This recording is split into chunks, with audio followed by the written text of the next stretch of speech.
It's hard to imagine now, with missiles flying and rhetoric burning, that there was ever a time when the lands of Iran and Israel were bound not by enmity, but by threads of deep, ancient respect. But there was such a time. Long before modern borders were drawn, before revolutions and occupation, before the words Zionism or Islamic Republic ever existed, these two regions, Persia and the ancestral Jewish homeland, stood in something approaching harmony. And the story begins, not in the 20th century, but over 2.5 millennia ago, in the shadow of empires and exile. In the 6th century BCE, the Jews were a conquered people, scattered and disheartened after the destruction of the first temple in Jerusalem by the Babylonians. Many were taken into captivity, an ancient diaspora ripped from their homes, clinging to their identity in the heart of a foreign land. But then came Cyrus the Great, the founder of the Achaemenid Empire, what we now refer to as ancient Persia. When Cyrus overthrew the Babylonian Empire, he issued a decree that would echo through Jewish history. He allowed the Jews to return to their homeland and rebuild their temple. This wasn't a small gesture, it was monumental. For the Jews, Cyrus wasn't just a benevolent ruler, he was a Messiah. In fact, he is the only non-Jewish figure in the Hebrew Bible referred to as such. To this day, his name is remembered with reverence in Jewish tradition. The foundations of Jerusalem's Second Temple were laid because of a Persian king's compassion and pragmatism. From that moment, a bond was forged, one not of geography or religion, but of memory, gratitude, and a shared place in the story of survival. For centuries, even as dynasties rose and fell, that memory endured. When the Islamic conquest swept through Persia and the region became Muslim, Jews continued to live within Persian lands, at times persecuted, but often protected. Part of a vast, complex empire that encompassed many faiths and languages, Persia was a seat of learning, poetry, and philosophy. Jewish communities thrived in cities like Isfahan and Shiraz. They spoke Judeo-Persian dialects, composed religious texts, and built synagogues that stood for centuries. Persian Jews were neither outsiders nor fully assimilated. They were something in between, resiliently maintaining their identity while shaping and being shaped by the culture around them. Even in times of hardship, they remained a vibrant thread in the fabric of Iranian history. By the time the 20th century arrived, the memory of Cyrus was more legend than living truth, but the connection between Jews and Persia still lingered, this time in a very different context. The early 1900s brought seismic change to the Middle East. The collapse of the Ottoman Empire, the discovery of oil, the rise of nationalism, and the slow disintegration of colonial influence all collided to redraw the map. In 1948, the modern state of Israel declared independence. Most Muslim-majority nations rejected this, some going to war. But Iran, under the rule of Mohammad Reza Shah Pahlavi, took a different path. It didn't openly embrace Israel, but it didn't shun it either. Instead, it chose quiet recognition, de facto, not de jure. The Shah's Iran was modernizing rapidly, aligning itself with the West, and viewed Israel as a fellow outlier in a sea of hostile neighbors. There were practical reasons for cooperation: oil, arms, intelligence. But there was also an understanding rooted in shared strategic isolation. Iran was a Shia-majority country in a Sunni-dominated region. Israel was a Jewish state in a Muslim-majority Middle East. They had no natural allies in their neighborhoods, so they turned, discreetly, toward each other. This cooperation was not shouted from rooftops.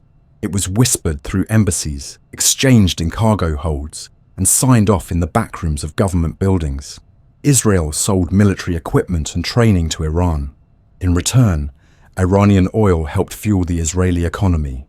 Israeli engineers worked on Iranian agricultural and infrastructure projects, and cultural exchanges took place under layers of secrecy. The partnership was pragmatic, never emotional, but it worked. For nearly 3 decades, from Israel's founding to the Iranian Revolution of 1979, this quiet alliance held strong. And beneath the politics was a subtle echo of that older memory, of Cyrus, of refuge, of ancient ties that long predated the birth of either modern nation. But this chapter, peaceful though it may seem in hindsight, was not without its complexities. Inside Iran, not everyone approved of the Shah's pro-Western stance or his dealings with Israel. Opposition grew, especially from the religious and nationalist camps. Ayatollah Khomeini, exiled but influential, condemned these relationships as betrayals of Islamic values. And within Israel, there were debates as well about the limits of pragmatism, the morality of supporting authoritarian regimes, and the growing awareness that alliances built on secrecy rarely withstand the light of revolution. Still, this moment in time, when Iranian oil-powered Israeli industry and Israeli agriculture bloomed in Iranian soil, was real. It wasn't a mirage. It was a fragile, functional coexistence that many in both nations now look back on with a kind of wistful disbelief. That such a thing ever existed feels surreal today, when each side sees the other as a mortal threat. But the roots of history are long, and they run deep beneath the surface noise. Before the chants, before the drones, before the ideology hardened into walls, there was cooperation, there was trust, and there was a time when Persia and Israel shared not war, but quiet understanding. If the years before the revolution were a time of quiet cooperation, then the 1950s to the late 1970s marked the period when that cooperation matured into something far deeper, something that resembled a strategic alliance, hidden in plain sight. The Shah of Iran, Mohammad Reza Pahlavi, was determined to modernize his country and elevate it to the level of a regional superpower. He looked westward, to the United States, to Europe, for technology, education, and military sophistication. And among his closest, if unspoken partners, was the young state of Israel. To understand why, you have to understand how isolated both nations truly were.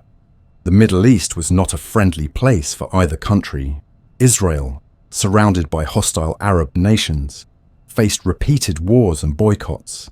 Iran, though a giant in terms of land and resources, was a Shia monarchy in a Sunni Arab world, distrusted by its neighbors and wary of Arab nationalism, particularly the Pan-Arab movement championed by Egypt's Gamal Abdel Nasser. Both Israel and Iran found themselves politically marginalized in the region, alienated by geography and ideology. This mutual isolation created a powerful incentive to work together, not for love or cultural kinship, but because they needed each other. At the heart of this alliance was oil, black gold, flowing from the wells of Khuzestan to the ports of the Persian Gulf. Iran was one of the world's largest oil producers. Israel, on the other hand, had virtually no oil reserves of its own and faced a boycott from Arab oil exporters. So an arrangement was struck. Iran would quietly ship crude oil to Israel, some of it delivered through a secret pipeline that ran from the Red Sea port of Eilat to the Mediterranean port of Ashkelon. This bypassed the Suez Canal, which was often closed to Israeli traffic, especially after the wars of 1956 and 1967. The pipeline project was itself a joint venture, financed, built, and operated by both countries in tight coordination. Oil flowed west, and in return, Israel sent back not only cash, but also valuable technology, agricultural expertise, military training, and intelligence. This exchange extended well beyond barrels and bullets. Israeli irrigation technology helped green parts of Iran's arid landscapes. Israeli agronomists advised on water management and crop yields. Israeli doctors worked in Iranian hospitals. The flow of knowledge and personnel was carefully managed, largely invisible to the public eye, but it was happening. Israeli military officers trained Iranian commandos. Israeli defense contractors upgraded Iranian weapon systems. Intelligence agencies, Mossad and Savak, developed a close relationship, sharing information about Soviet influence Arab movements, and internal dissent. Both countries had a vested interest in countering the spread of communism and radical ideologies. In fact, the CIA often relied on Israel and Iran as twin pillars of American influence in the region, calling them the Peripheral Alliance, one in the west of the Middle East, the other in the east, holding the line against instability. There were even more ambitious projects. During the late 1960s and early 70s, Israel and Iran discussed building a joint oil refinery. There was talk of establishing shared trading companies in Africa. Iran Air and El Al, the national carriers of each country, operated discrete flights, mostly for diplomatic and business purposes. Israeli businessmen traveled freely to Tehran. Some even opened offices there, enjoying the capital's cosmopolitan vibe, its cafes and concerts, its air of westernization that, for a moment, seemed almost endless. But underneath this alliance was an air of tension, not between the governments, but within the societies they governed. In Iran, the Shah's modernization campaign, called the White Revolution, was bringing dramatic social change. Land reform, women's suffrage, industrialization, and secular education were transforming the country. But so was inequality, corruption, and a growing sense that the regime was disconnected from the traditional religious identity of the people. The Shah's ties with Israel became an easy target for the clerics, who saw Zionism not only as a political issue, but as a symbol of Western spiritual decay. Ayatollah Khomeini, even in exile, spoke forcefully against the relationship. He accused the Shah of betraying Islam, of allying with what he called the Little Satan, a term that later would enter the lexicon of Iranian revolutionaries to describe Israel. In sermons and pamphlets smuggled into the country, Khomeini's followers warned of a spiritual pollution, accusing the regime of selling the soul of Iran for oil and military favors. Meanwhile, in Israel, the relationship with Iran was viewed more pragmatically. The Israeli government, focused on survival in a hostile neighborhood, had little room for ideological discomfort. A friend, even a flawed one, was still a friend. There were no illusions about the nature of the Shah's rule, his secret police, his lavish lifestyle, his suppression of dissent. But geopolitics rarely makes room for moral clarity. Israel saw Iran as a strategic anchor, a non-Arab power that could balance against Egypt, Syria, and Iraq. And for the time being, that was enough. There were also personal relationships at play. Many of the Israeli officials involved in the alliance were deeply invested in its success.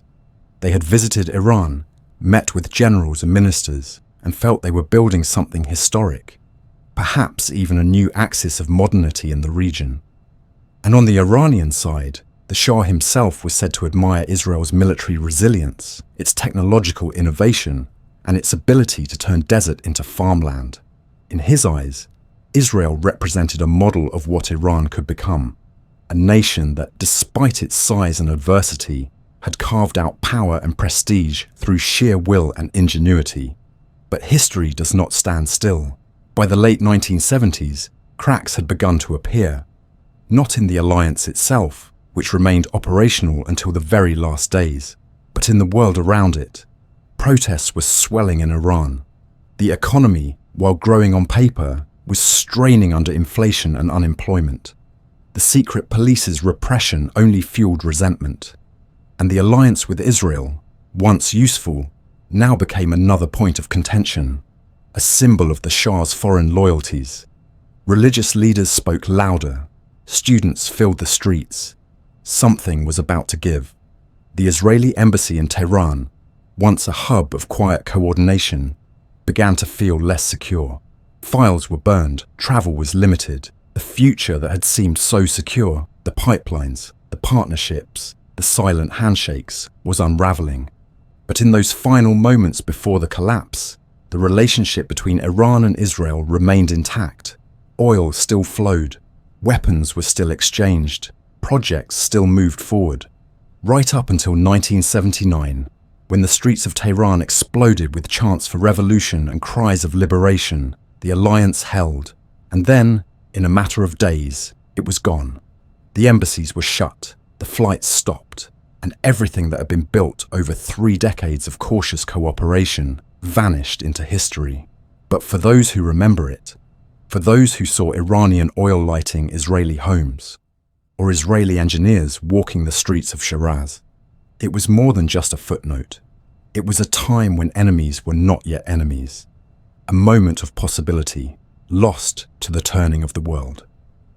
In 1979, the world changed, not just for Iran, but for the entire Middle East, and in many ways, for Israel too. It wasn't just a political revolution. It was the eruption of decades of frustration, pain, and longing for something different, something more authentic, more rooted. The Iranian Revolution was more than the toppling of a monarch. It was the overturning of a worldview. For years, the Shah had ruled with increasing authoritarianism, embracing Western culture and Western allies, while suppressing dissent at home. He sought to modernize Iran from the top down, flooding the country with Western goods, secular education, imported ideas, and yes, covert relationships with powers like Israel. But beneath the surface, resentment was boiling. The mosques, the bazaars, the universities, they became the echo chambers of rebellion. And when it finally came, it came fast, louder than anyone expected. Ayatollah Ruhollah Khomeini returned from exile in February 1979, greeted by millions. It was a moment charged with messianic energy. Khomeini was more than a cleric. He was the voice of a revolution that fused nationalism, Shia identity, and a profound rejection of the West. And within that rejection, Israel became a powerful symbol. It was no longer just a small nation on the Mediterranean. It was the embodiment of everything the new regime opposed. Western-backed, secular, military-oriented, capitalist, and in their eyes, oppressing Muslims in Palestine. Israel, which had once been Iran's quiet ally, was now publicly labelled the enemy. And the language wasn't subtle. Khomeini called Israel a cancerous tumour and vowed that it would be removed. Where the Shah had been cautious and diplomatic, the Islamic Republic was absolute and ideologically driven. One of the first acts of the revolution was to shut down the Israeli embassy in Tehran. But it wasn't simply closed. It was handed over to the Palestine Liberation Organization. The PLO flag was raised where the Israeli one had once flown. The embassy, once a hub of discreet cooperation and military contracts, was transformed into a base of solidarity with the Palestinian cause. It was a potent act of symbolism. Iran was not just severing ties, it was flipping the entire narrative. Where it had once partnered with the Jewish state behind the scenes, it now positioned itself as the leading voice of resistance to Zionism in the Islamic world. Inside Israel, the shock was immediate. Intelligence officials scrambled to assess the situation. Contacts that had taken years to cultivate were suddenly cut off. Israeli experts and military advisors in Iran were evacuated, some barely escaping in time. Projects were abandoned, contracts cancelled, assets lost. But the psychological blow was perhaps even greater. For years, Israel had counted on Iran as a stable, if silent, partner in a hostile region, and now that partner was not just gone, but transformed into a bitter adversary. It was as if the floor had dropped out from under a carefully laid foundation, and no one knew just how deep the fall would be. But for the new Iranian regime, the break was not just political, it was theological. Khomeini saw the struggle against Israel as part of a larger spiritual and civilizational battle. It wasn't just about land or diplomacy, it was about the soul of the Muslim world. He called for the liberation of Jerusalem, for the destruction of what he termed the Zionist regime. These weren't empty slogans, they were baked into the constitution of the Islamic Republic. Iran declared its foreign policy to be guided by the principle of supporting the oppressed and resisting the arrogant, and in that schema, Israel was cast firmly as the latter. This ideological commitment soon turned into material support. Iran began funding and training groups opposed to Israel's existence. First came support for Palestinian factions, then, more significantly, for Hezbollah in Lebanon. Formed in the wake of Israel's 1982 invasion of Lebanon, Hezbollah was more than a militia. It was an Iranian-backed political military hybrid, deeply rooted in Shia theology and regional politics. Iran provided money, weapons, and most importantly, a narrative. Through Hezbollah, Iran could challenge Israel without engaging it directly. And from Israel's perspective, this was a new and dangerous development. No longer was Iran simply hostile in words. It was becoming a strategic threat, albeit through proxies. Back in Iran, the new regime pushed forward its domestic transformation. Western symbols were purged. American and Israeli influences were denounced. Portraits of the Shah were torn down, replaced by banners of Khomeini and murals of Quds, the Arabic name for Jerusalem. The narrative was clear. Iran would now lead the Islamic world in a struggle against oppression, and Israel was to be at the center of that struggle. Friday prayers turned into platforms for anti-Israel rhetoric. Schoolchildren were taught that Israel was illegitimate, and the chant, "Death to Israel," became ritual, shouted in parliament, mosques, and on the streets, week after week. Yet underneath all this noise, the rupture was more than just symbolic. It was structural. The revolution had recalibrated Iran's position in the region and in the world. It no longer saw itself as a quiet partner to Western powers, but as a revolutionary beacon, a state with a divine mandate to reshape the order of things. Israel, for its part, tried to adjust, but without the Iranian oil, intelligence, and strategic balance, it found itself more isolated. The 1980s would become a decade of shifting sands, of new alliances and new dangers. And yet, for all the hostility, the memory of the past lingered. In the halls of Israeli intelligence, there were still those who remembered sitting across from Iranian counterparts, discussing shared threats. In Iran, some officials, especially those with military or technical backgrounds, still remembered Israeli engineers helping build irrigation systems or upgrade radar. But these memories were buried now, hidden beneath layers of ideology and propaganda. A door had closed, and once it shut, it seemed impossible to reopen. The Iranian Revolution did more than remove a king. It replaced a pragmatic regional partnership with a narrative of resistance that would come to define decades of conflict. What had been private diplomacy became public enmity. And the echo of that break, sharp, sudden, and irreversible, continues to ring through the region even now, as missiles fly and ceasefires strain to hold. It marked the beginning of a long, cold hostility, one that, once ignited, proved far harder to extinguish than anyone had imagined. In the years following the Iranian Revolution, something peculiar began to unfold. A conflict without declarations. A war fought not through grand armies on open battlefields, but in the shadows, across borders, and beneath layers of deniability. While no formal war erupted between Iran and Israel, a new era began, defined by proxy battles, intelligence operations, cyber intrusions, and clandestine strikes.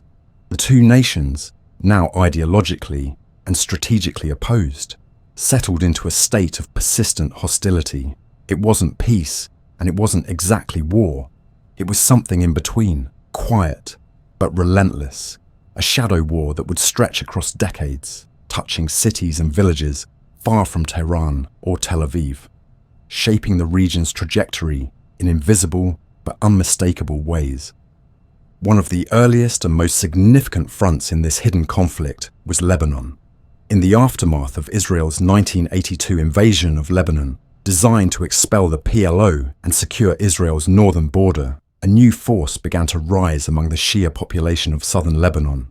Hezbollah, the Party of God, emerged with the help of Iranian Revolutionary Guards, who had been sent to Lebanon under the guise of humanitarian and religious support. But this wasn't just a charitable mission, it was strategic. Iran saw in Hezbollah the perfect vehicle to extend its influence and to create a permanent pressure point against Israel.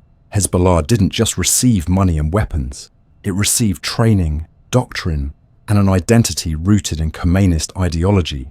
Iran's aim was long-term, to cultivate a resistance that could strike Israel from the north, entangle it in endless security dilemmas, and drain its resources without risking direct confrontation. Israel, of course, was not blind to this development. As Hezbollah grew, so did the urgency of Israeli intelligence and military operations in the region. Airstrikes on convoys, sabotage missions, and targeted assassinations became part of the cycle. The conflict was asymmetric, but not one-sided. Israel had unmatched technological and military capabilities, and it used them to disrupt Hezbollah's supply lines, destroy weapons caches, and monitor movements with unblinking precision. But Hezbollah, backed by Iran's resources and patience, adapted quickly. It embedded itself in civilian areas, built fortified positions in towns and villages, and developed a rocket arsenal that posed a growing threat to Israeli cities. Each escalation brought the region closer to open war, but never quite over the edge, because the true battle wasn't meant to be won in days or weeks. It was meant to be waged indefinitely. Beyond Lebanon, the shadow war spilled into other arenas. In Iraq, as the US-led invasion in 2003 dismantled Saddam Hussein's regime, Iran saw a new opportunity. Shia militias emerged, many trained and equipped by Iran's Quds Force. Some of these groups eventually turned their sights toward Israel, both rhetorically and operationally, further deepening the proxy web. In Gaza, Iran provided financial and technical support to Hamas and Islamic Jihad, bolstering their capacity to challenge Israel from the south. Iran's influence was no longer contained. It was expanding like the branches of a tree, each rooted in the same ideological soil: resistance to Israel and opposition to Western influence in the Middle East. Meanwhile, in Syria, the relationship between Iran and Israel took on an even more complicated dimension. Syria had long been a client state of Iran, but after the outbreak of civil war in 2011, the stakes changed dramatically. As Bashar al-Assad struggled to maintain power, Iran poured resources into supporting him, sending troops, weapons, and coordinating with Hezbollah to fight on the ground. For Iran, preserving Assad's regime meant maintaining a corridor of influence stretching from Tehran to the Mediterranean. But for Israel, the growing Iranian presence in Syria posed an intolerable threat. Israeli jets began carrying out hundreds of airstrikes on Iranian targets within Syria: munitions depots, training camps, convoys. These strikes were rarely acknowledged publicly, but their frequency and precision spoke volumes. Each strike was a message. Israel would not allow Iran to entrench itself on its northern doorstep. And so, the shadow war intensified. Each side adjusted, learned, evolved. Iran developed methods of smuggling advanced weapons under the cover of civilian transport.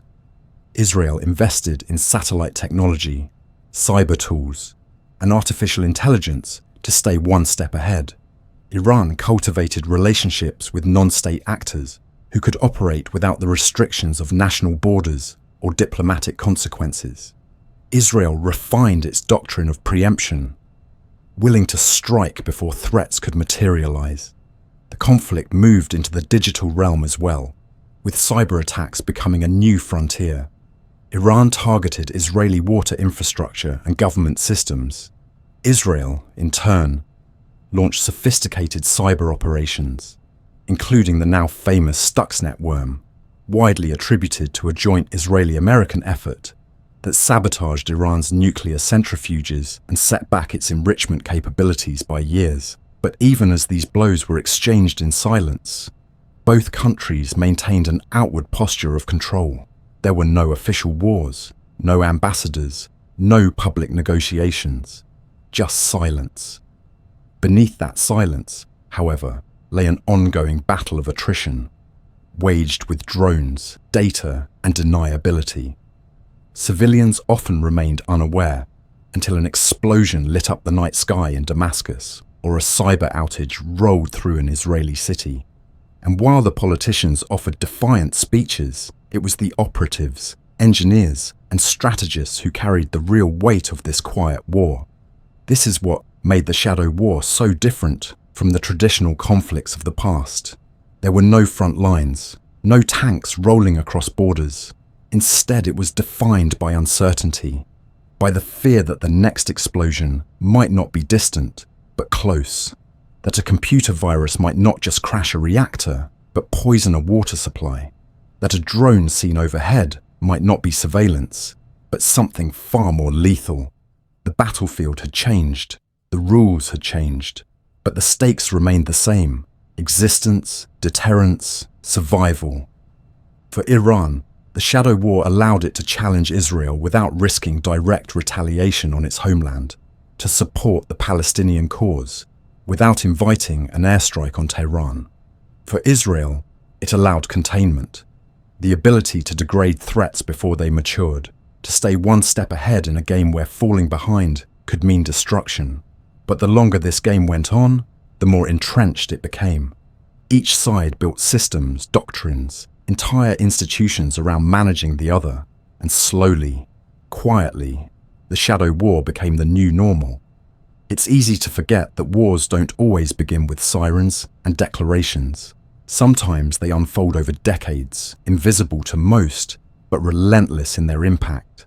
The Iran-Israel shadow war was not dramatic in the conventional sense. It was methodical, and it never stopped. It simply adapted to each new theatre, each new technology, each new generation of commanders who picked up where the last left off. From Beirut to Baghdad, from Natanz to Haifa, the silence between these two nations was anything but peaceful. It was heavy with calculation, charged with suspicion, and shaped by an understanding that while peace may one day come, the present belonged to shadows. It was sometime in the early 2000s when whispers of Iran's nuclear ambitions grew too loud to ignore. For years, Israel had watched carefully, monitoring movements, decoding satellite images, gathering intelligence, trying to assess whether Iran's nuclear program was truly civilian, as it claimed, or if it was something else entirely. Israel wasn't alone in its suspicion. Western governments, too, were beginning to worry. But for Israel, this wasn't just about regional politics or international treaties. It was existential. In the heart of Tel Aviv, in the high-security meeting rooms of military intelligence and government defense committees, the question grew urgent. What if Iran was building the bomb? Iran, of course, insisted its program was peaceful. It claimed the uranium enrichment was for power generation, for medical isotopes, for national pride. But the scale of development, the secrecy of certain facilities, and the history of concealment said otherwise. And Israel, with the trauma of the Holocaust etched deep into its national identity, could not afford to gamble. The idea of a regime that openly called for Israel's destruction possessing a nuclear weapon wasn't just provocative, it was intolerable. And so began one of the most intense, secretive, and technically advanced campaigns of sabotage in modern history. It was a war that played out in cyberspace, in laboratories, in corporate boardrooms, and in the back alleys of foreign capitals. The first major crack came when Israeli and American intelligence agencies reportedly collaborated to develop what would become known as Stuxnet, a malicious computer worm unlike anything the world had seen. It wasn't designed to steal data or crash systems. It was built to destroy. Stuxnet infiltrated Iran's nuclear enrichment facility at Natanz and subtly sabotaged the centrifuges, causing them to spin out of control while the monitoring systems falsely reported normal function. It was brilliant in its precision and devastating in its effect, setting Iran's nuclear program back months, if not years. But Stuxnet was only the beginning. A new chapter had opened, one where war no longer required tanks or jets. Code had become a weapon, and both sides adapted. Iran responded with its own cyber capabilities, attacking Israeli banks, disrupting transportation systems, and probing for vulnerabilities in national infrastructure. Israeli hospitals, water facilities, and ports suddenly found themselves under digital siege.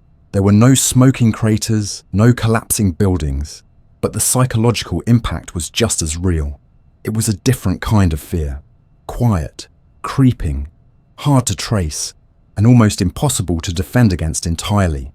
Outside the cyber realm, Israel intensified its campaign against Iran's nuclear program, with a series of bold, often deadly, covert operations. Iranian nuclear scientists began to die under mysterious circumstances. One was killed by a magnetic bomb attached to his car in Tehran traffic. Another was shot by men on motorcycles. Laboratories exploded. Facilities caught fire under suspicious conditions. These were surgical operations, calculated, cold, and deeply controversial. For every scientist who died, Iran blamed Israel. For every setback Iran suffered, Israel stayed silent, neither confirming nor denying involvement. But in the intelligence community, there was little doubt. This was a strategy of deliberate disruption, designed to delay Iran's progress just enough to avoid a point of no return. At the same time, international diplomacy was pushing ahead in parallel. In 2015, after years of negotiation, Iran and 6 world powers signed the Joint Comprehensive Plan of Action, the JCPOA. It was heralded as a breakthrough. Iran agreed to reduce its enriched uranium stockpile, dismantle thousands of centrifuges, and allow unprecedented inspections in exchange for the lifting of crippling economic sanctions. The world breathed a sigh of relief. But in Israel, the reaction was far more grim. Prime Minister Benjamin Netanyahu was among the deal's fiercest critics, calling it a historic mistake that paved Iran's path to the bomb rather than blocking it. He argued that the sunset clauses meant Iran would eventually be free to resume enrichment with little international oversight, and that the money unlocked by sanction relief would only empower Iran's regional aggression. That same year, Netanyahu made the extraordinary decision to speak before the United States Congress without the invitation of the sitting president, using the global stage to make his case. His words were stark. He spoke of the threat to Israel's survival, of the danger of appeasement, and of history's judgment. It was a bold, polarizing move, criticized by many for its diplomatic breach, but applauded by others who shared his concerns. Back in Iran, leaders dismissed the Israeli protests as paranoia, insisting that their nuclear program remained peaceful and that the JCPOA proved their intentions were transparent. But within the hidden corridors of military strategy and regional planning, neither side truly believed the other. Even as the deal held, at least for a while, the shadow war continued. Israel ramped up its surveillance of Iranian activities, both in the nuclear field and across the region. Iran, in turn, diversified its capabilities, building more sophisticated missiles, increasing its influence through proxy militias, and improving its capacity to retaliate in the event of an Israeli strike. Every advancement by one side prompted a counter-move by the other. The tension never fully receded. It simply shifted form. Then came 2018. The United States, under a new administration, withdrew from the JCPOA, reigniting the crisis. Iran slowly began reducing its compliance with the deal, step by step, increasing its enrichment levels, expanding its stockpile, restarting centrifuges. The West tried to salvage the agreement, but the trust was broken. Israel, meanwhile, celebrated the withdrawal, but prepared for escalation. The attacks on Iranian targets became bolder. A top nuclear scientist, Mohsen Fakhrizadeh, believed by many to be the mastermind of Iran's nuclear efforts, was assassinated near Tehran in late 2020. The operation was surgical and sophisticated, reportedly involving remote-controlled weapons and months of preparation. Iran again blamed Israel and vowed revenge. In the broader public, this high-stakes drama often played out in headlines and press conferences. But beneath those surface events was a daily grind of tension. Pilots trained for deep strike scenarios.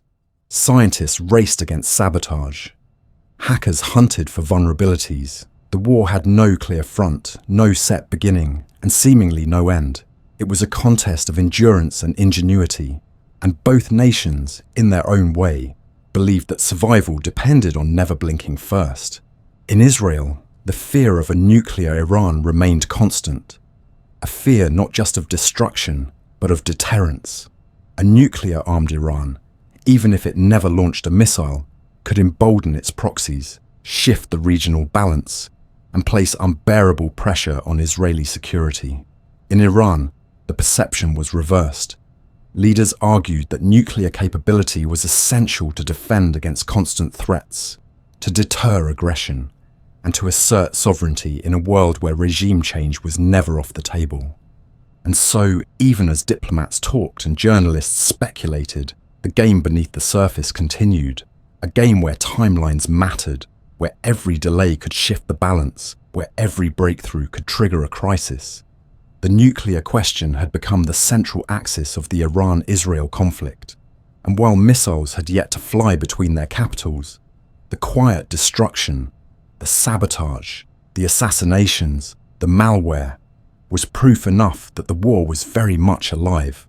It was just being fought on terms the world was only beginning to understand. Diplomacy, in the traditional sense, had long disappeared from the Iran-Israel relationship. There were no embassies, no negotiations, no handshakes behind closed doors. Yet for all the public hostility and fiery declarations, the world kept trying to pull the two nations back from the edge, especially when it came to the question of Iran's nuclear program. International diplomacy became the battlefield of ideas and influence. For Iran, diplomacy was a tool for survival, for buying time, for negotiating breathing room under immense economic pressure. For Israel, diplomacy became a defensive weapon, used not to engage with Iran, but to isolate it, to pressure global powers into recognizing the threat and taking action. The result was a strange paradox, a complete absence of direct dialogue, but a constant presence on each other's diplomatic radar. When the Iran nuclear deal, the Joint Comprehensive Plan of Action, was signed in 2015, it was the culmination of years of painstaking talks between Iran and 6 world powers. The agreement was complex. Iran would limit its nuclear activities and open its facilities to rigorous international inspection. In return, it would see a lifting of many international sanctions that had crippled its economy. For Iran, it was a calculated compromise, a way to secure some relief while holding on to the right to maintain a peaceful nuclear program. For the signatories, it was a way to prevent war. But for Israel, it felt like a betrayal. Inside the Israeli government, the mood was not cautious optimism, it was alarm. Prime Minister Netanyahu denounced the deal in the strongest terms, calling it a historic mistake, a capitulation to a regime that had shown no willingness to moderate its behavior. The fear wasn't just about centrifuges or uranium, it was about legitimacy. The deal, from Israel's perspective, gave Iran a seat at the table without requiring it to change its fundamental hostility. It legitimized a regime that funded Hezbollah, backed Hamas, threatened Israel's existence, and destabilized its neighbors. The economic relief Iran received, billions in unfrozen assets, was seen not as a boon for the Iranian people, but as fuel for regional aggression. Israeli intelligence officials warned that the money would flow into Syria, Lebanon, Iraq, and Gaza, strengthening the very forces that encircled Israel and challenged its security. In Washington and European capitals, these warnings were heard, but often downplayed. The emphasis was on non-proliferation. As long as Iran didn't build the bomb, everything else could be managed later. But Israel didn't see it that way. For Israel, the nuclear issue wasn't separate from Iran's regional posture. It was the crown jewel in a broader project of expansion and confrontation. Netanyahu took his case to the international stage, even breaking diplomatic convention by addressing the US Congress without the blessing of the White House. It was a dramatic, controversial move, but it made clear how deeply Israel viewed the threat. Even as the deal was implemented and inspectors confirmed Iranian compliance, Israel remained skeptical. Mossad operations continued, surveillance intensified, contingency plans were drawn up, and in 2018, when the United States under President Trump withdrew from the JCPOA, Israel welcomed the decision.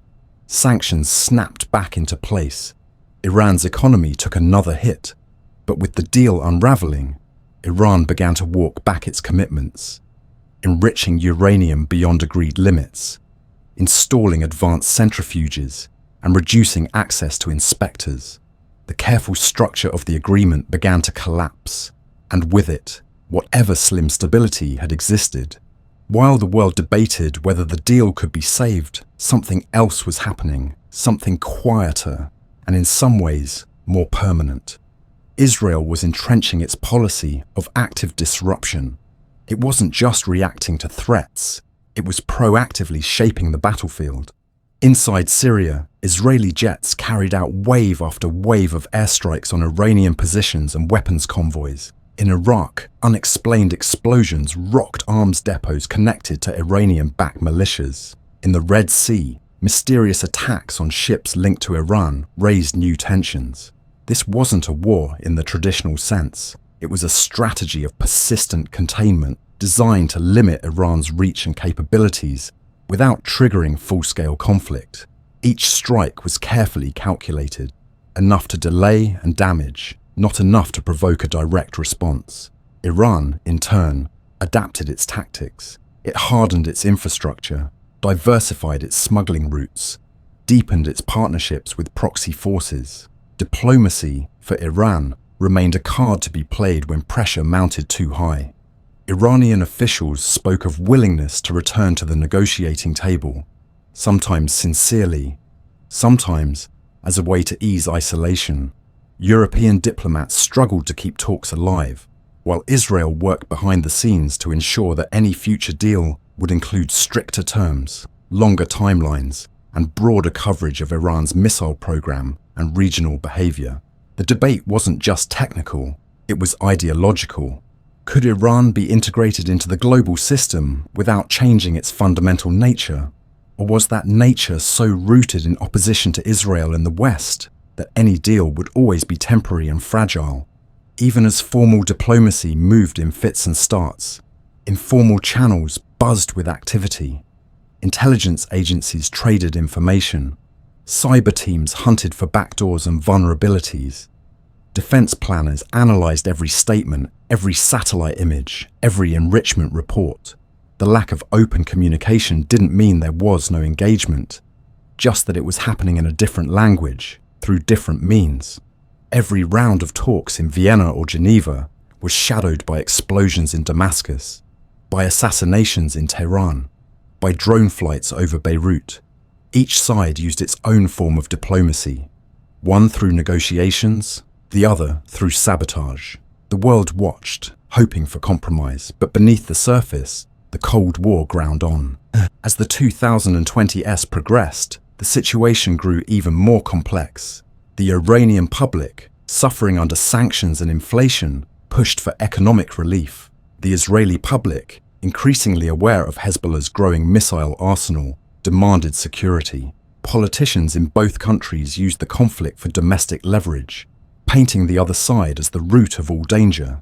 Yet through it all, the strange, double-layered reality persisted. In the daylight, diplomacy continued. Talks, statements, media appearances, photo ops. But in the dark, the war never stopped, and everyone involved knew that the real decisions weren't being made at press conferences. They were being made in control rooms, in encrypted channels, in the choices of a single drone operator or a field agent with a target in their sights. This duality of diplomacy and disruption came to define the modern era of the Iran-Israel conflict. Neither side wanted open war.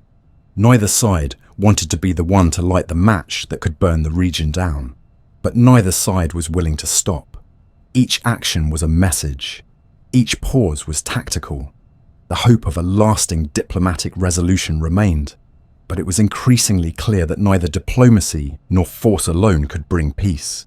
The two nations were locked in a cycle shaped by mistrust, by history, by identity, and while the world kept searching for a breakthrough, the reality on the ground remained unchanged, calculated, constrained, but always ready to explode. For years, Syria was a quiet stage, where some of the most consequential moments in the Iran-Israel conflict played out far from public view. Long before the full-scale Syrian civil war erupted in 2011, Syria had already been a central part of the story. A close ally of Iran, a bitter enemy of Israel, and a key player in the evolving structure of regional alliances. But when Syria began to fall apart, when protests turned to bloodshed and cities became battlegrounds, the fragile order that had once held this balance in place gave way to chaos. And in that chaos, Iran saw opportunity and Israel saw danger. As Bashar al-Assad fought for survival, Iran stepped in to save him. It wasn't just a gesture of alliance. It was a strategic investment. Syria was the linchpin of what Tehran called the axis of resistance, a network of states and groups that stood opposed to Israel and Western influence.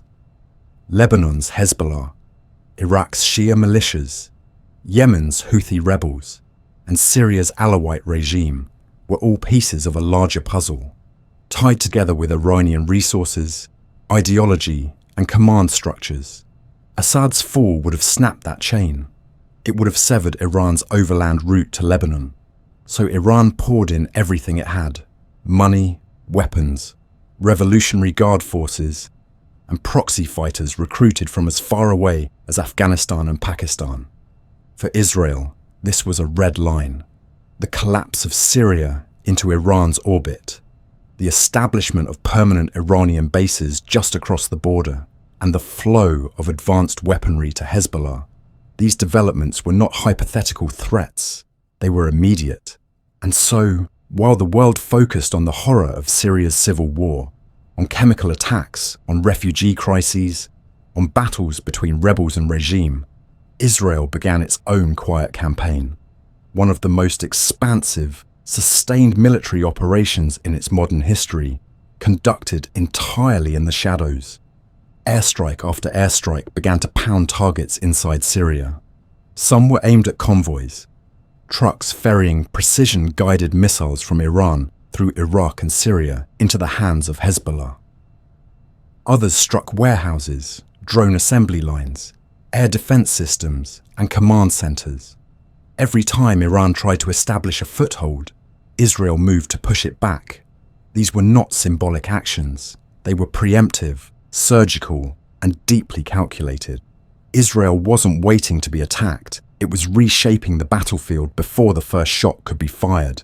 The pattern was relentless. Israeli jets, often flying over Lebanese airspace to avoid Syrian defenses, would strike at night. Explosions would light up Damascus or Aleppo, and by morning, the damage would be assessed. Sometimes Syria would claim it had intercepted the missiles. Sometimes it would stay silent. Iran, too, rarely admitted what had been hit. The war was being fought in such a way that none of the players had to fully admit it was happening. But for those watching closely, the scale was unmistakable. Over the course of a few short years, Israel carried out hundreds of strikes inside Syria. What was once unthinkable, cross-border attacks deep into a sovereign state, had become routine. Iran's strategy evolved in response. It tried to entrench itself in ways that were harder to detect, smuggling weapons in civilian vehicles, burying them in bunkers, embedding facilities near Russian-operated bases to deter Israeli strikes. It expanded its presence through third-party militias and increasingly relied on cyber operations and drone warfare. One of the most significant shifts was in the use of UAVs, unmanned aerial vehicles, drones that could be launched from Syrian or Iraqi territory and used for surveillance or attack missions. Israel responded by upgrading its own air defense and strike capabilities. The Iron Dome was only the beginning. Israel invested in lasers, new interceptors, and a dense intelligence network that could identify threats before they took flight. But despite the technological escalation, the Syria front was never just about hardware. It was also about message. For Iran, its presence in Syria served as a demonstration of its regional reach, its ability to stand by allies, and its commitment to the resistance narrative that animated much of its revolutionary identity. For Israel, the strikes were not only defensive, they were a signal to Tehran. You will not turn our borders into another front line. Each attack, each intercept, each thwarted convoy was a part of that message. The world rarely paid full attention. Syria had become a humanitarian catastrophe. Millions displaced, entire cities reduced to rubble, chemical weapons used on civilians. Amid this tragedy, the shadow conflict between Iran and Israel played out in ways that rarely made headlines. But make no mistake, these operations fundamentally altered the trajectory of both countries' military postures. Israel honed a strategy of limited but decisive engagement, what it called the campaign between the wars. The idea was to prevent a future war by degrading Iran's capabilities now. Iran, for its part, saw every Israeli strike as confirmation of its worldview, that Israel was expansionist, aggressive, and unwilling to allow regional power sharing. There were close calls, a downed Israeli F-16, a retaliatory barrage of Iranian rockets into the Golan Heights, moments where it felt as though a misstep could ignite something far larger. But time and again, both sides pulled back just before the line. It wasn't peace, it wasn't even détente, it was mutual deterrence, a kind of cold understanding that escalation served neither side. Yet the risk remained. As both Iran and Israel became more entrenched in Syria, the number of variables increased. More personnel on the ground, more advanced weapons systems, more chances for error. And with Russian forces operating in the same airspace, the potential for unintended consequences grew exponentially. One Israeli strike that miscalculates and hits the wrong target, one Iranian retaliation that lands in a civilian area could shatter the balance. For all the surgical precision and intelligence work, the deeper truth was that this front had become permanent. Iran was not leaving Syria, Israel was not ceasing its strikes, and the people caught in between, Syrian civilians, continued to suffer, displaced by war, trapped between powers whose battles had nothing to do with them but dictated their fate all the same. And so, Syria remained what it had become, both a crucible and a canvas. A place where the past 2 decades of the Iran-Israel conflict had unfolded in miniature, a reflection of the wider regional struggle between influence and survival, ideology and security, power and vulnerability. A stage set not for conclusion, but for continuation, quiet, tense, unresolved, a war beneath a war, in a land that had already seen too many. It had been building for years, a spark here, a provocation there, an intercepted drone over the Golan Heights, a convoy hit in eastern Syria, a cyber attack blamed on Mossad, a Hezbollah operative killed in southern Lebanon. Each incident passed with carefully worded denials, stern warnings, and public vows of restraint. But beneath the surface, the temperature had been rising steadily, like water on the edge of boil. Then, in April of 2024, the pot finally spilled over. It began with a strike, one that would prove to be a turning point. On a quiet evening, an explosion ripped through the Iranian consulate complex in Damascus. It was powerful, precise, and unmistakably deliberate. Among the dead were several senior Iranian Revolutionary Guard commanders, including figures central to Tehran's regional operations. The building had been more than a diplomatic post. It had been a hub of strategic coordination, a nerve center connecting Iranian assets across Syria, Lebanon, and beyond. Iran accused Israel immediately, and for once, Israel did not remain silent. Officials in Jerusalem stopped short of taking formal responsibility, but the message was clear. This was not a rogue operation. It was a statement. Tehran's red line had been crossed, and for the first time in years, Iran felt compelled to respond in a way it had long avoided. In the early hours of April 14th, Iranian state television issued an announcement that sent shockwaves through the region. For the first time in history, Iran had launched a direct, open attack on Israeli territory. Hundreds of drones and missiles, launched from Iranian soil and from Iranian proxies in Iraq, Syria, and Yemen, were on their way. This was no longer the shadow war. This was something else entirely. In Israel, air raid sirens wailed across the country. Citizens were told to take shelter. The Iron Dome sprang into action, followed by the more advanced David's sling and arrow systems. In the skies above Tel Aviv, Haifa, and Jerusalem, flashes of light painted an eerie tapestry of war, interceptors racing to meet their targets, explosions mid-air. The sound of distant thunder, not from storms, but from steel. By dawn, Israel had absorbed the largest coordinated missile and drone attack it had ever seen. Miraculously, most of the projectiles were intercepted. Damage on the ground was limited, but that wasn't the point. The line had been crossed. The veil had been lifted. Israel had been attacked, openly and directly, by the Islamic Republic of Iran. The response was swift, devastating, and unprecedented. Israeli jets were airborne within hours, striking Iranian military infrastructure across Syria and Iraq. But this time, they went further. For the first time, Israeli warplanes crossed into Iranian airspace, targets deep inside Iran, missile factories, radar installations, air bases near Isfahan and Kermanshah were hit with precision-guided munitions. Israel wanted the message to be unmistakable. If Iran escalates, Israel will not hesitate to strike at its core. The images that emerged in the days that followed were surreal. Iranian cities on edge, smoke rising from the horizon, Israelis queuing for bottled water and generators, fearing cyber attacks on critical infrastructure. Both sides had now breached what had long been seen as unbreachable, and both knew that what came next might not be controllable. International reaction was immediate and frantic. The United Nations Security Council convened emergency sessions. Washington, Brussels, Moscow, and Beijing urged restraint, but the reality on the ground had already changed. Israel raised its alert levels to the highest in decades. Iran mobilized additional Revolutionary Guard units and placed missile batteries in key locations. The spectre of a wider regional war loomed, not as a hypothetical, but as a rapidly closing window. Hezbollah in Lebanon announced it would not stand idly by if Israel attacked Iran again. In Gaza, rocket fire resumed. Houthi drones began probing Israeli radar coverage in the Red Sea.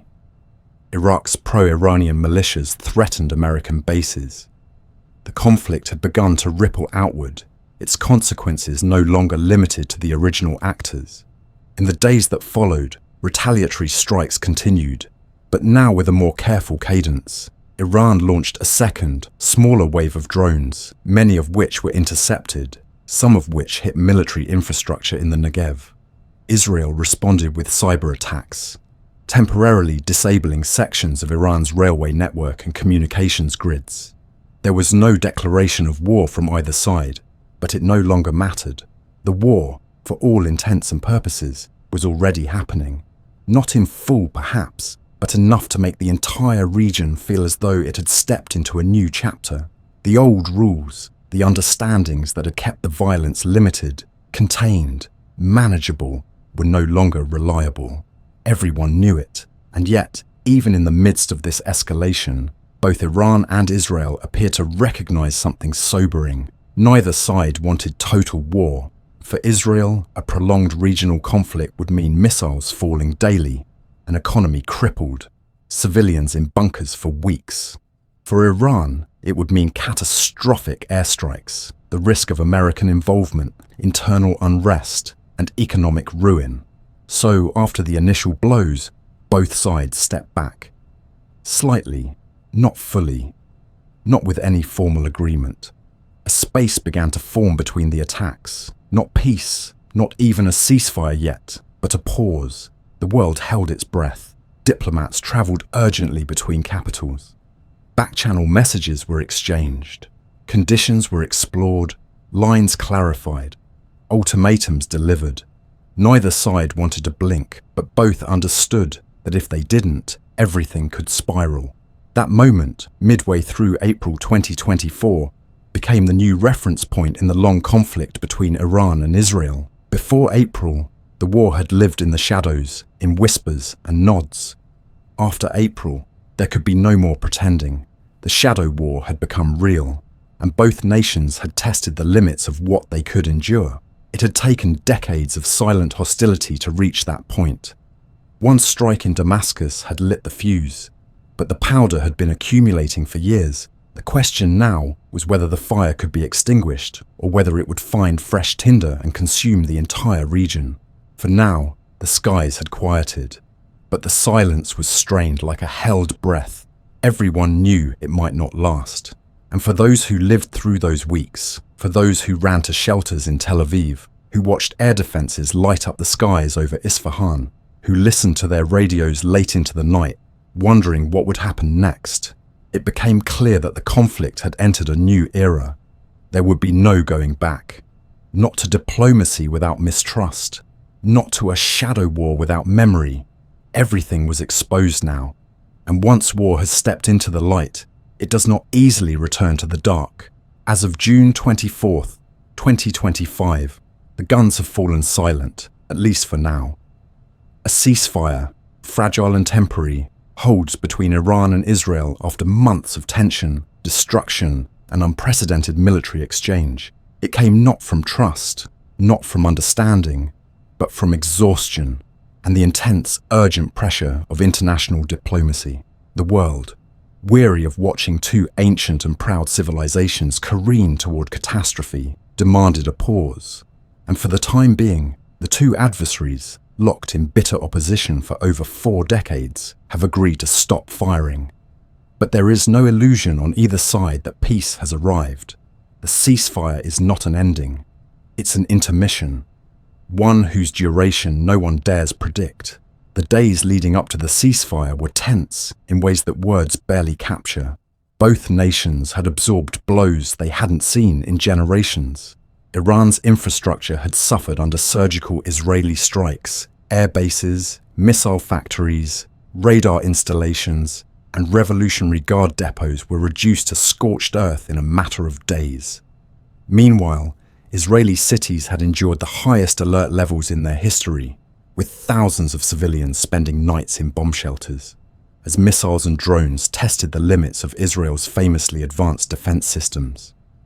The psychological toll was immense.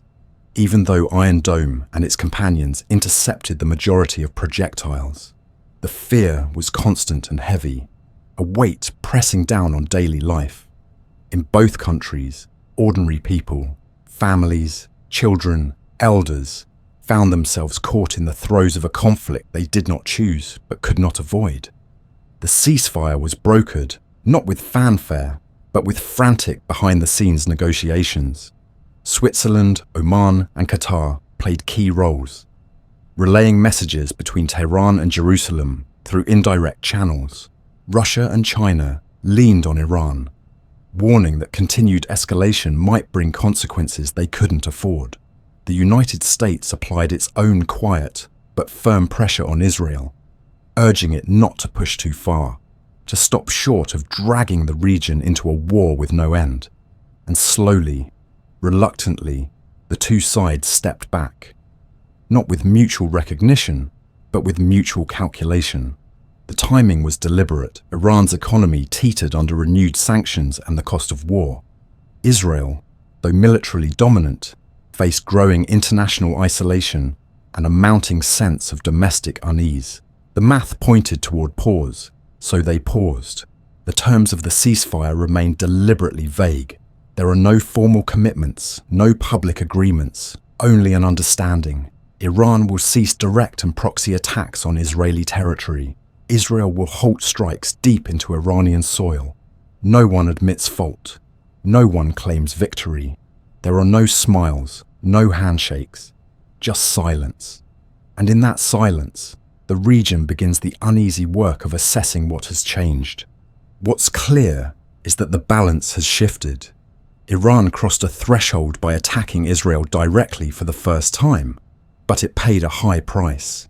Its leadership remains defiant, yet inside the country, there's a sense of raw vulnerability. The Iranian people, already burdened by economic hardship, are now grappling with the shock of war on their own soil. Airstrikes, blackouts, shortages. Anger and nationalism swirl, but so does quiet discontent.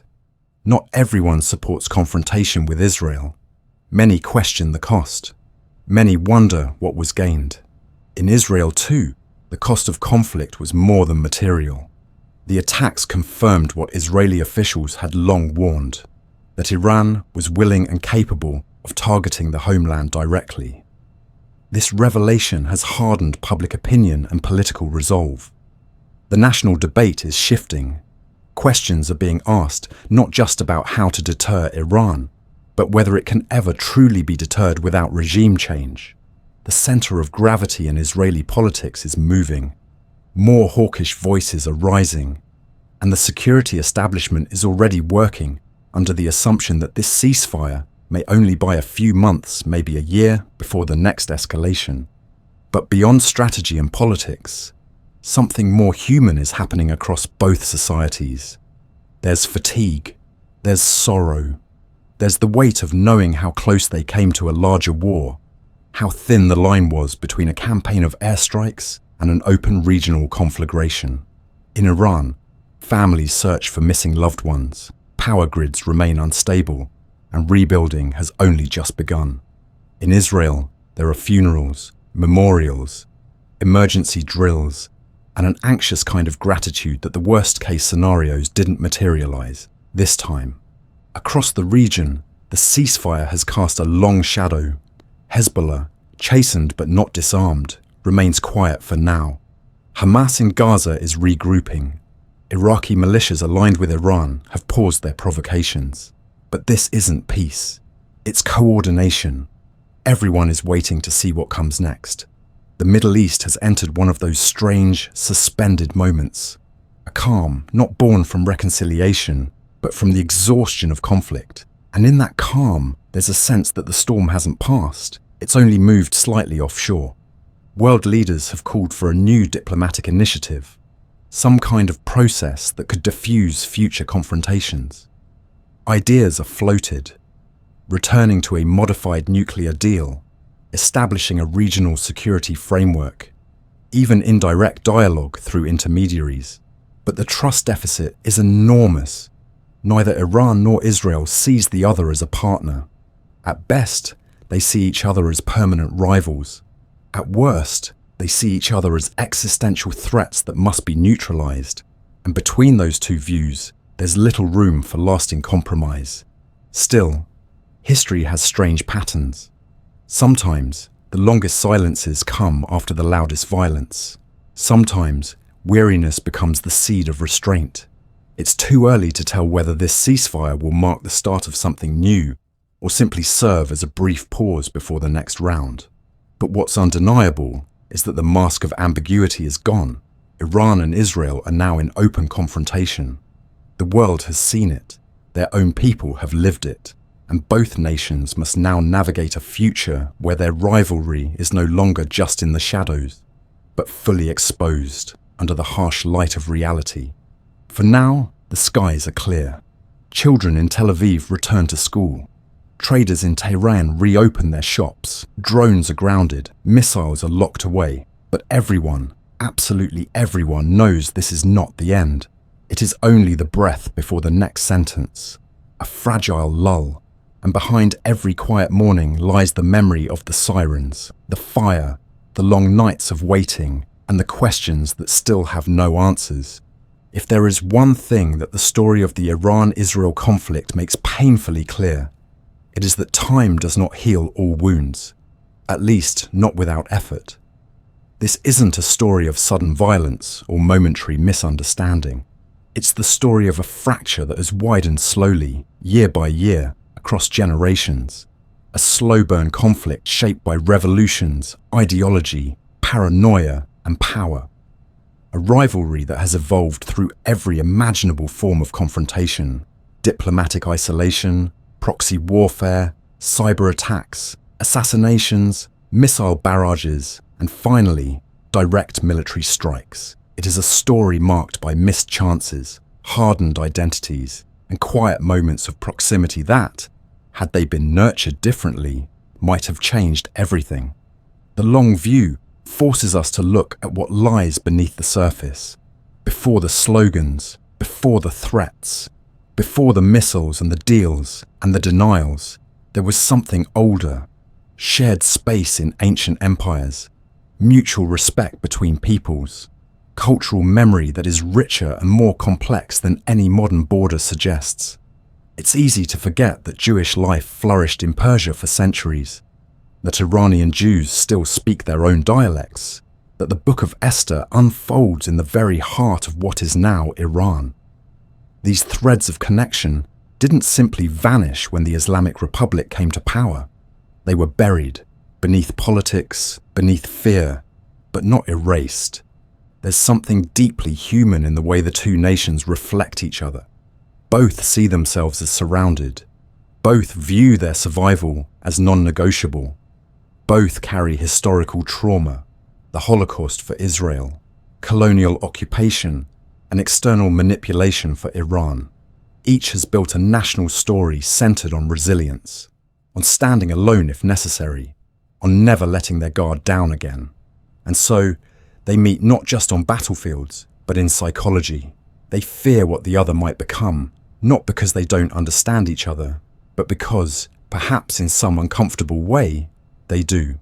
And now, after decades of enmity, after the war that almost was and the ceasefire that now barely holds, the future lies open, uncertain, unwritten. There are a few directions it could go. One is the path of continued hostility. Proxy wars reignited, cyber attacks accelerating. Another major confrontation only ever a few provocations away. This is the default path, the one that requires the least imagination, the least risk, the least courage. It's the one both sides know well, a pattern so ingrained it feels inevitable, and yet it isn't. Another path, more difficult and distant, is the one where both nations step back from the edge, not out of affection or ideological convergence, but out of exhaustion, pragmatism, and a shared recognition that neither can truly destroy the other without destroying themselves. This would be the path of quiet restraint, not peace, not reconciliation, but something like coexistence, a long, slow de-escalation that takes place over years, an unwinding of proxy entanglements, a softening of rhetoric, a back channel, perhaps, that eventually becomes something more. The possibility exists. History shows us that bitter enemies can become partners. The United States and Vietnam, Germany and France, even Israel itself, now allied with former adversaries like the United Arab Emirates and Bahrain. These shifts once seemed unthinkable, but they happened. And if they could happen there, the question must be asked, could it ever happen here? To get there, though, something would have to break, not in a violent way, but in the deeper sense. Something in the narrative, something in the rhythm of retaliation.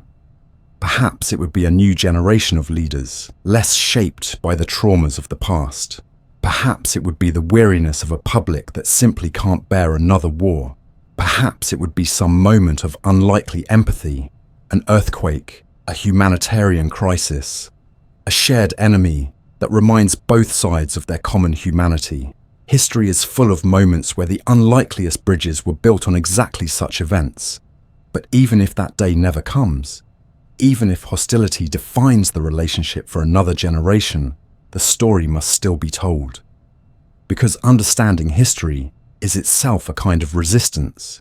Resistance to simplification, to forgetting, to accepting the idea that things must always be as they are. The Iran-Israel conflict is not just about governments, it's about people. People who live with the consequences of decisions they didn't make. Farmers in northern Israel, who watch the skies for drones. Shopkeepers in Tehran, who worry whether the next sanctions will close their doors. Children on both sides growing up under the shadow of fear, learning from textbooks and headlines that the other side is an enemy they will never meet. And maybe, in that quiet space between violence, something new can take root.